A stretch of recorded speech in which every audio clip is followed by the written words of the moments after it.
মঙ্গলবার সকালে রাজধানীর তেজগাঁওয়ে প্রধান উপদেষ্টার কার্যালয়ে অনুষ্ঠিত হয় উপদেষ্টা পরিষদের বৈঠক। ডক্টর মোহাম্মদ ইউনূসের সভাপতিত্বে ওই বৈঠকে সাম্প্রতিক নানা বিষয়ে আলোচনা হয়, নেওয়া হয় বেশ কিছু সিদ্ধান্ত। বৈঠক শেষে বিস্তারিত জানাতে ফরেন সার্ভিস একাডেমিতে সংবাদ সম্মেলনে প্রেস সচিব শফিকুল আলম জানান, এবার পবিত্র ঈদ উল আজহার ছুটি 10 দিন করার সিদ্ধান্ত নেওয়া হয়েছে।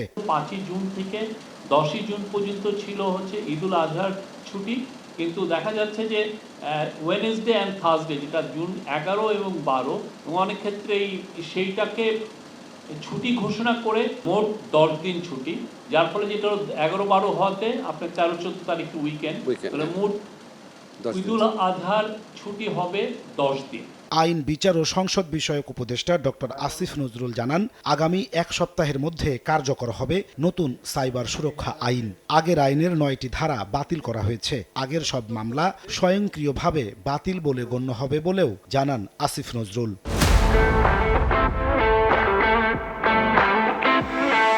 প্রথমবারের মতো ইন্টারনেটকে নাগরিক অধিকার হিসাবে স্বীকৃতি দেওয়া হয়েছে। দেশে প্রথমবারের মতো অনলাইন জুয়া নিষিদ্ধ করা হয়েছে। আগের যে আইনটা ছিল ডিজিটাল সিকিউরিটি অ্যাক্ট, সেখানকার 9টা ধারা বাতিল করা হয়েছে এবং এই 9টা ধারাই ছিল কুখ্যাত ধারা। এই ধারাগুলোতে 95% মামলা দায়ের হয়েছিল। এই মামলাগুলো এখন স্বয়ংক্রিয়ভাবে বাতিল হয়ে যাবে। এই সপ্তাহের মধ্যে এটা চূড়ান্তভাবে প্রয়োগ হয়ে যাবে। যুব ও এলজিইডি উপদেষ্টা আসিফ মাহমুদ সজীব ভুইয়া বলেন, জাতীয় যুব উদ্যোক্তা নীতিমালার চূড়ান্ত অনুমোদন দেওয়া হয়েছে, যার মাধ্যমে তরুণদের উদ্যোক্তা বানাতে কাজ করবে সরকার।